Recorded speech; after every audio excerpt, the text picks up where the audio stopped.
By the end of this video, you will know who is responsible for the spread of coronavirus in India and what can you do to stay safe. On December 31st, 2019, China informed WHO about its first case of coronavirus. And many countries, which are doing pretty well now, immediately started taking measures. For example, Taiwan was supposed to become the biggest hotbed after China, but it did not, because it immediately started testing people coming from abroad. And today, when most of the world is struggling, Taiwan has only 6 people dead and less than 400 infected. They did not even lock down their country, and their economy will not be hampered like others. Countries like Sweden, Germany and South Korea have also been doing a fantastic job because they acted on time. Did India act on time? Well, that's something that you will decide. Here are the facts. January 13th, first case of novel coronavirus outside China confirmed. January 30th, public health emergency of international concern declared. February 17th, World Health Organization issues guidance on mass gathering and taking care of ill travelers. February 21st, WHO director warns that the window of opportunity is narrowing. 11th March, WHO characterizes COVID-19 as a pandemic. You did not know this because Indian media kept you busy with other news during that time. But do you remember what was happening in India during January, February and March? India welcomed Trump and over 100,000 people gathered together at the Sardar Patel Stadium on February 24th. That is just 7 days after WHO issued warnings against mass gatherings.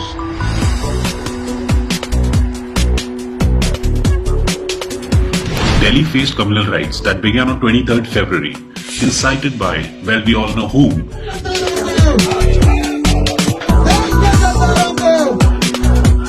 But this started a day after WHO Director General warned that the time to act is now. We're getting more visuals of the rebel MLAs inside. MLAs were being bought and a government was being formed in Madhya Pradesh on 23rd March, that is 11 days after COVID-19 was declared a pandemic. ये कार्यक्रम सुन्नी इस्लाम से संबंधित संस्था तबलीगी जमात का था जो साल भर चलता है. Now the question is the Indian media blaming minorities for the spread of the virus to save the face of the government, which did nothing during the most crucial time to stop the virus?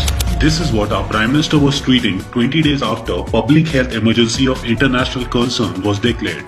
And did you know that as early as February 27th, the World Health Organization had warned about something very important, but India did not stockpile COVID protective equipment for health workers, despite clear WHO guidelines. Instead, this is what Modi ji tweeted one day after the WHO warning.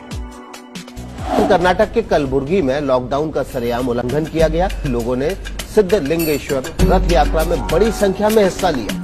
It is true that a few sections of different communities are committing stupid acts in India during this pandemic, but the whole community cannot be blamed for actions of a few, especially with the intention of shifting the blame of the failure of the government to those who are uneducated and unaware. कुछ दिन पहले फिलिस्तीन के Gaza में corona virus के 2 मामले सामने आए थे और ये पता लगा कि ये दोनों लोग पाकिस्तान में तबलीगी जमात के कार्यक्रम में हिस्सा लेकर वहां लौटे थे. Indian media is creating a communal divide by blaming minorities for spreading the coronavirus. Isn't it shameful that the executive director of the World Health Organization's health emergency program had to say this for India? Having COVID-19 is not anybody's fault. Every case is a victim and every case needs to be treated with sensitivity as the health workers who treat them. So it's very important that we are not profiling COVID-19 along racial, along religious, along ethnic lines. This is not helpful. But our media continues to propagate hatred against one community even in these trying times, and some celebrities are working overtime to fuel the fire.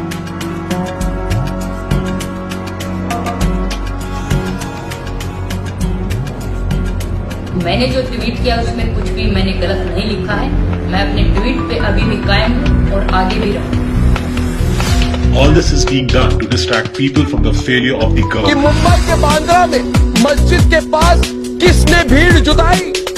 Lockdown में हर भीड़ मस्जिद के पास ही क्यों जुटती है? Bandra station पर जो हजारों लोग आए वो मजदूर नहीं थे, वो किराए पर बुलाए गए एक्टर थे. मोदी सरकार को इस वक्त बदनाम करने की साजिश हो रही है. दोस्तों ये समझिए, ये पूरी अंतर्राष्ट्रीय साजिश है भारत के खिलाफ. आप बताइए, जब से 21 तारीख से हमने रोटी का शक्ल नहीं देखा, जो कि इसी हाथ से रोटी बना के देने वाला आदमी। हम कारीगर इंसान हैं, मैं नहीं भत्तेरे कारीगर है। आज 4 दिन से पेट भर का खाना नहीं खाया हमने, मिल ही नहीं रहा। तो होटल पे जॉब करता हूँ मैं, नॉर्थ इंडियन डिश बनाता हूँ, जो भी 500-600 मिलते हैं, लेकिन मैं डेली लेता हूँ। फिलहाल होटल बंद नहीं, इसलिए मजबूरी में पड़ा मजबूरी से खड़ा रहना पड़ता है। हाँ, हम तंदूर का कारीगर हैं हम, ठीक है। 600 रुपए मिलते हैं तंदूर पे, रोज लेते हैं, रोज खाते हैं, रोज कमाते हैं। लेकिन जब आते हैं कमा के यहीं सोते, यहीं खाते पीते, खत्म हो जाते पैसे, फिर हम जाते हैं। आप बताओ बाबूजी, मोदी ने ये करवा दिया, हम कहाँ जाएंगे गरीब आदमी? भूख के मारे बीमारी नहीं होगी इन सबको? बताइए आप, ये कहाँ पे जाएंगे? सब अलग अलग प्रांत के हैं ना, इनको छत छुपाने की जगह बारिश आए तो ना सोने की जगह, सब ऐसे ही हैं बेचारे। और इधर पुलिस मारती है। इधर बैठो तो इधर से भगाते हैं, बोलते हैं भाग जाओ। ट्रेन बंद है, कहाँ भाग जाऊँ? In any case, no one can deny the fact that the two biggest boasters of the world have failed in controlling the spread of coronavirus in their respective countries. One of them has blamed it openly on the image of past President Barack Obama, and the other, well, we all know what is happening in India. और आभार कैसे व्यक्त करेंगे? ताली बजा करके, थाली बजा करके, घंटी बजा करके।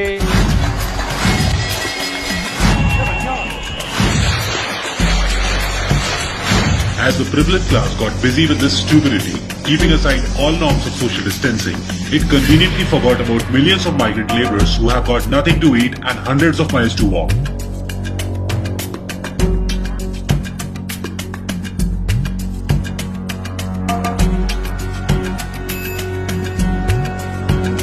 And as if this was not enough, another task was given.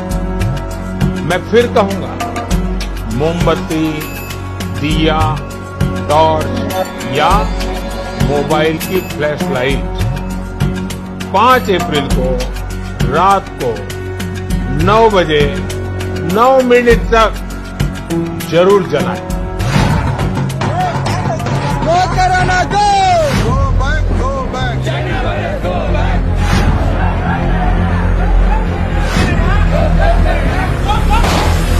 Narendra Modi is a public servant and he is accountable to the people of India for his actions and inaction alike. It should not be this easy for any government to escape its failures by using media to divide us on communal lines. If you desire an honest government that really works for you, you need to work hard to get your facts right and question what is wrong. So stay safe, stay home and stop watching television news because it is sold out to the government.